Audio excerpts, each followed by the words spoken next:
Jolia Barreto, ngiting tagumpay sa kanyang pagmamahal para kay Joshua Garcia.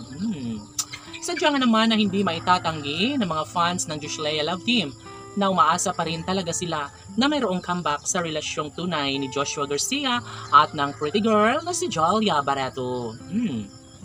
Dapat lamang umano na kanilang ipagpapatuloy ang kanilang relasyon dahil wala na umanong iba pang nababagay pa sa pag-ibig ni Joshua Garcia kundi pag-ibig din ni Jolia Barreto. Yes, talaga nga namang nanganganib na ang mga bashers dahil hindi na nila alam ang takbo sa relasyon ng Joshua Love Team dahil buong akala nila na wala ng pag-asa pa na manumbalik ang tamis ng pagmamahalan ni Joshua Garcia at ng pretty girl na si Jolia Barreto. Laging hanap-hanap sa tuwina ni Jolia Barreto ang matamis at mainit na pag-ibig ni Joshua Garcia. Ano pa't mahal na mahal pa nilang tunay ni Joshua at Jolia ang isa't isa, bakit hindi na lang nila gawing makatotohanan ng lahat gayong nararamdaman pa rin naman ng netizens na mahalaga pa rin sa buhay ni Joshua Garcia si Jolia Barreto. Kaya kahit ano pa ang paninira ng mga bashers mula noon hanggang ngayon ay talaga nga namang hindi magpapa-apekto ang Joshua Love Team.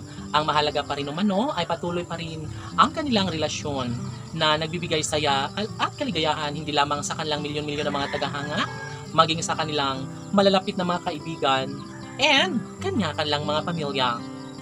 Pinapatunayan ni Jolia at Joshua na talaga nga namang walang nagbabago sa kanilang pagtitinginan na kahit meron na silang mga kanya-kanyang karelasyon ngayon ay nariyan pa rin makikita ang respeto at pagmamahal sa mga puso ni Jolia Barreto at Joshua Garcia.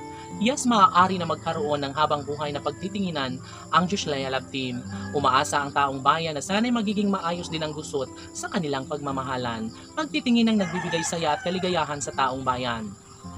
Simula nang mawalay sa buhay ni Jolia Barreto ang gwapong aktor na si Joshua Garcia ay tila mayroong malaking kakulangan. Tila maraming kulang sa pagkatao ni Jolia Barreto. Kaya naman, nangangarap ang taong bayan na sana'y wag na nilang hahayaan pa na makawala sa buhay ni Jolia si Joshua. Sana'y manumbalik ang tamis ng kanilang pagmamahalan. Sana'y magkaroon ng malaking posibilidad na mangyayari ang isang pag-iisang dibdib na kailangan nilang patunayan upang sa ganon ay mas magiging maligaya ang puso ng Joshua Love Team maging sa kanilang milyon-milyon na mga taga-subaybay. Dapat lamang na maisakatuparan at magiging makatotohanan ng lahat dahil unang-una sa lahat ay nag-boom na ang career ng Joshua Love Team at sana'y patunayan din nila na magiging makatotohanan at mapagtagumpayan din bandang huli ang matamis na relasyon ng Joshua Love Team na pinakainabangan ng taong bayan. Laban!